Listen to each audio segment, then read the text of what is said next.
नमस्कार दोस्तों, मैं राहुल सिंह राय स्वागत करता हूं आपका मेरे यूट्यूब चैनल पर। दोस्तों जैसे कि हम सिनोनिम जो प्रीवियस सिनोनिम्स की क्लास चला रहे थे, तो उसी में ये हमारी सेकंड क्लास है भाई साहब। आ जाओ स्टार्ट करते हैं। लगा एडिक्वेट, आदि ही क्विट, आदि पे क्विट मतलब पर्याप्त। एडिक्वेट मतलब होता है पर्याप्त। क्या होता है? पर्याप्त। सही लिखा है ना? हाँ। मियग्री मतलब होता है अल्प, बहुत कम, लेस। तो अपने यहाँ पे मगर कैसे हैं? मगर भारत में कम ही तो है। मियग्री नहीं, अडेप्ट। इनेप्ट, इनेप्ट क्या होता है भैया? इनेप्ट वर्ड तो आपने सुना ही होगा। इनेप्ट मतलब होता है अकुशल, है ना? अकुशल मतलब भैया पढ़ा लिखा ना हो, अकुशल। अनफिट, जो किसी चीज़ के लिए अक्षम। क्या होता है? अक्षम। तो सफिशियंट मेरा करेक्ट आंसर होना चाहिए कि नहीं होना चाहिए? बिल्कुल सही होना चाहिए सर। नेक्स्ट वर्ड की बात करूँ, अलूफ। अलूफ ये नहीं होता अलग करना, जुदाई एक तरीके से, जैसे तुम्हारी और इसकी हो चुकी है ना जुदाई, मतलब अलग करना, सेपरेट हो जाना किसी चीज़ से। ठीक है। तो प्रोटेक्ट का तो मतलब सहायता होता, जब अलग ही हो गए तो सहायता की कोई बात ही नहीं है। स्टडी, स्टडी, स्टडी मतलब होता है एक तरीके से स्थिर, संरक्षित, है ना? सॉरी, स्टडी मतलब संरक्षित नहीं होता, स्थिर मतलब स्थिर होता है, स्टेबल। क्या होता है? स्टेबल, है कि नहीं दोस्त? रॉकी तो चट्टानी, कोई मतलब ही नहीं है यार, रॉकी तो चट्टान होता है। डिटेस्ट जो है आपका करेक्ट आंसर होना चाहिए। डिटेस्ट मतलब जो है करेक्ट आंसर आपका होना चाहिए। ठीक है, कोई दिक्कत तो नहीं? क्या भी हो सकती है। एक्यूरेट, एक्यूरेट मतलब जो बिल्कुल सही हो, बिल्कुल, है ना? रियल, रियल तो मतलब वास्तविक होना चाहिए। वैसे यह आंसर होना चाहिए भाई, लेकिन अब देखते हैं क्या आंसर है। एक्यूरेट मतलब सही, रियल वास्तविक, इसका तो कोई मतलब नहीं है। सिंसियर समझदार, इसकी भी कोई बात नहीं है। जेन्युइन मतलब समझदार, एक दूसरे सिनोनिम बन गए भाई। प्रिसाइज एक तरीके से इसके लिए मेरे हिसाब से सही वर्ड बनेगा। प्रिसाइज का मतलब क्या होता है? तो प्रिसाइज का मतलब यही होता है क्या दोस्त? ठीक। प्रिसाइज का मतलब क्या होता है? ठीक। इसका जो प्राइस है वो कैसा है? ठीक है भैया, ऐसे याद कर लो, कई तरीके हैं याद करने के। चलो, एनोमेलस, एनोमेलस क्या होता है भैया? अनियमित, अनियमित। एनोमेलस यानी क्या होता है? अन इरेगुलर, एक तरीके से इसके लिए यूज़ कर सकते हो। इरेगुलर क्या यूज़ कर सकते हो? इरेगुलर। ठीक है। अनहेल्थी, स्वास्थ्य की तो कोई बात ही नहीं है यार, है ना? स्वास्थ्य की तो कोई बात है ही नहीं। इनडायरेक्ट, इसका भी कोई सेंस नहीं है। कॉमन, आम, इसका तो कोई बात ही नहीं है। तो पिक्यूलियर, पिक्यूलियर का मतलब क्या होता है दोस्त? तो पिक्यूलियर मतलब होता है अजीब। कैसा होता है? अजीब। कि ये तो अजीब सा यार, रेगुलर तो नहीं है, ये चीज़ रेगुलर तो नहीं होती हैं। आज पहली बार हो रहा, मतलब ये चीज़ इरेगुलर है कि नहीं है? कि नहीं, एक तरीके से बोल सकते हो सर अजीब है। क्या है? अजीब है। एवेंज, एवेंज से याद कर लो रिवेंज, है ना? एवेंज और रिवेंज ये दोनों ही एक ही फैमिली के दो वर्ड है। एवेंज और रिवेंज, और दोनों का मतलब भी क्या है? सेम। रिवेंज मतलब बदला, बदला लेना। क्या होता है? बदला लेना। ठीक है। चीयर, चीयर तो मतलब होता है एक तरीके से प्रोत्साहन, जयकार लगाना किसी की, है ना? मज़े लेना जीवन के। कंफर्ट, आराम, सुविधा, ये भी आप कम से नहीं। इनकरेज, किसी को प्रोत्साहित करना, भाई ये नहीं यार। पनिश, पनिश मेरा करेक्ट आंसर होगा ऑप्शन नंबर ए। ठीक है, चलिए। एडियर, किसी चीज़ का पालन करना। क्या करना? पालन करना किसी चीज़ का। तो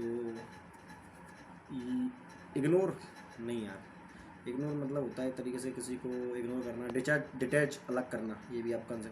रिलीज, छोड़ देना। कंप्लाई, कंप्लाई लगानी, अगर ऊपर से ऑर्डर आ गया कि तुम्हें कंप्लाई लगा रही, तो भैया उसका पालन करोगे कि नहीं करोगे? सर करना ही पड़ेगा। तो कंप्लाई क्या हो गया? पालन करना। ठीक है। नेक्स्ट वर्ड, एडवर्जरी, विरोधी। एडवर्जरी क्या होता है भैया? विरोधी होता है। क्या होता है? विरोधी। ठीक है ना? हेल्पर तो सहायक होता है, एंटोनिम बन जाएगा भैया। असिस्टेंट भी सहायक होता है, एंटोनिम होंगे ये दोनों। ठीक है। सपोर्टर एंटोनिम बनेगा। राइवल, राइवल यानी क्या होता है भाई साहब? विरोधी होता है। ऑप्शन नंबर सी क्या हो जाएगा? ऑप्शन नंबर सी हो जाएगा। ठीक है। Next word, एनुडायन। अनुडायन नहीं है भैया, अनु तो पीड़नाशक है। मतलब कीड़ानाशक मतलब जो आपके लिए हार्मफुल ना हो, नॉन हार्मफुल। क्या होगा? Non harmful.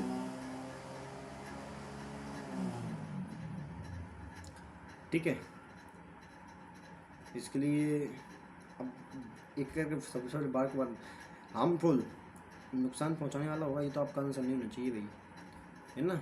गिगेंटिक, गिगेंटिक क्या होता है? बहुत बड़ा, विशाल। गिगेंटिक, गिगनेटिक बोलते हैं, गिगेंटिक होता है, गिगेंटिक, ये भी आपका आंसर नहीं है। हॉस्टाइल तो वही शत्रुतापूर्ण। हॉस्टाइल क्या होता है? रिवेंज मतलब एक तरीके से शत्रु, एनिमी, है ना। बिनाइन जो है मेरे हिसाब से करेक्ट आंसर होना चाहिए। क्या होना चाहिए? बिनाइन। तो बिनाइन का मतलब एक तरीके से बोल सकते हैं सौम्य, अच्छा, गुड, है ना। जैसे अन्नू डायन नहीं है ना, तो अन्नू क्या है? अच्छी है भाई, बिनाइन है। ठीक है। नेक्स्ट वर्ड असेंबल मतलब होता है इकट्ठा करना। असेंबली आप लोगों ने सुना होगा, असेंबली वर्ड से याद कर सकते हो, असेंबल इकट्ठा करना। डिटेच तो तक अलग करना हो गया भैया, तो एक तरीके से। अब मांस, भैया जहाँ मांस का टुकड़ा दिख जाएगा वहाँ सब क्या हो जाते हैं? सारे कुत्ते इकट्ठे हो जाते हैं। तो ऑप्शन नंबर डी। एड्रेस मतलब संबोधित करना किसी को, क्या करना? संबोधित करना। ये तो नहीं होना चाहिए। ये एड्रेस शब्द उसमें बहुत यूज़ होता है, उसमें अखबार वगैरह में, है ना, न्यूज़पेपर में। डिसबैंड की बात करूँ, डिसबैंड का मतलब होता है किसी को उखाड़ देना, उखाड़ना। ठीक है ना, डिसबैंड का मतलब क्या होता है? उखाड़ना होता है। ठीक। एगाइल, गर्ल कैसी होती है भैया? बहुत फुर्ती वाली होती हैं। क्या होती हैं? गर्ल जो होती हैं कैसी होती हैं? बहुत फुर्ती होती है उनमें, हाल धोखा दे देती हैं। ठीक है, गलत मतलब ये ना भैया, मैं तो बस याद करवा रहा हूँ, पता पड़े कुछ। हाँ। अब विजिबल तो जो दृश्य है भैया, इसका तो कोई सेंस ही नहीं है ना। तो इसके लिए जो मेरे हिसाब से वर्ड होना चाहिए, निम्बल मतलब फुर्ती होती है। क्या होता है? निम्बल मतलब होती है आपकी फुर्ती। ठीक है। डोसाइल आज्ञाकारी होता है शायद मेरे हिसाब से, अधीन, सही कह रहे हो। डोसाइल मतलब होता है आज्ञाकारी। डोसाइल मतलब क्या होता है? आज्ञाकारी होता है। ठीक है, अधीन आपके वो। गायल क्या होता है? धोखेबाज, छलकपट, धोखा, धोखा देना। जैसे उसने तुम्हें दिया है, चिंता मत करो मुझे भी दिया है। ठीक है ना, फिलहाल अपन पढ़ लेते हैं। नेक्स्ट वर्ड अल्ट्रस्ट, परोपकारी। अल्ट्रस्ट क्या होता है? परोपकारी, भला करने वाला सबका, है ना। जेनरस, उदार होते हैं। अब इंडिविजुअलिस्ट मतलब जो, समझ रहे हो? इंडिविजुअल मतलब जो अपना ही अपना देखे, व्यक्तिवादी। तो ये तो मेरा आंसर नहीं होना चाहिए भैया। अगला है न्यूट्रिनिस्ट, पोषणवाद। पोषण की तो कोई बात ही नहीं है यार। इम्प्रेशनिस्ट, प्रभाववादी। इम्प्रेशन तो डालना ही नहीं है यार, कोई मतलब ही नहीं। फिलेंथ्रोपिस्ट, ये परोपकारी। ऑप्शन नंबर बी जो है आपका बिल्कुल करेक्ट आंसर हो जाएगा। क्या हो जाएगा? करेक्ट आंसर आपका बी होगा। ठीक है। नेक्स्ट वर्ड एफ्लुएंट, प्रचुर मात्रा में। ऐसा होता है क्या? अमीर, धनी, प्रचुर मात्रा में पानी। अमीर, रिच, धनी, प्रचुर मात्रा में। डेस्टिट्यूट यानी बेसहारा, अनहेल्पफुल। प्रोफिशिएंट मतलब होता है एक तरीके से दक्ष, निपुण किसी चीज़ में, है ना, उसकी कोई बात नहीं है यार। वेल्थी जो है करेक्ट आंसर हो जाएगा। क्या हो जाएगा? वेल्थी। इम्पोवेरिस्ट मतलब होता है आर्थिक रूप से नष्ट होना, मतलब एक तरीके से डेमोलाइज्ड होना, ख़त्म हो जाना एक तरीके से ना। एक सेकंड ज़रा पानी भर पी लो, प्यास। Next word aura. ऑरा मतलब देखो, मैं तुम्हें चीज़, ऑरा, ऑरा मतलब होता है प्रभाव, वातावरण, एक तरीके से वाला वातावरण नहीं, मतलब किसी चीज़ का माहौल एक तरीके से ना। तो तुम जानते हो ऑरा के आते ही वातावरण कैसा हो जाता है? हॉट हो जाता है। ऑरा मतलब नूरा फतेही, भूल गए क्या? है ना, कलर की कोई बात नहीं है दोस्त, समझो मेरी बात को, है ना। श्रिक, चीख मारने की कोई बात नहीं, फालतू चीज़ें पर दिमाग नहीं लगाना। नॉइस मतलब होता है बहुत ज़्यादा शोर। हेलो, हेलो मतलब क्या होता है? वातावरण। क्या होता है? वातावरण। ठीक है। ठीक है, नेक्स्ट क्वेश्चन देखते हैं। एसर्शन, एसर्शन मतलब होता है दाता। क्या होता है? दाता, एक तरीके से अभिकथन किसी के द्वारा, मतलब घोषणा पत्र एक तरीके से यार, कुल मिला के बात ये है। ठीक है। कंटिन्यूशन मतलब जारी रखना, इसका कोई बात ही नहीं है। रिएक्शन मतलब इसकी कोई बात नहीं, रिएक्ट मतलब रिएक्ट करने की बात ही नहीं है, वो तो कोई और कर चुका है पहले से। डिस्कशन मतलब किसी बात को डिस्क्राइब करना, बात करना भैया। डिक्लेरेशन मेरे सबसे करेक्ट आंसर होगा। क्या होगा? डिक्लेरेशन। ठीक है, तब तो बस ठीक है, तो फिर अगली क्लास में मिलते हैं। धन्यवाद।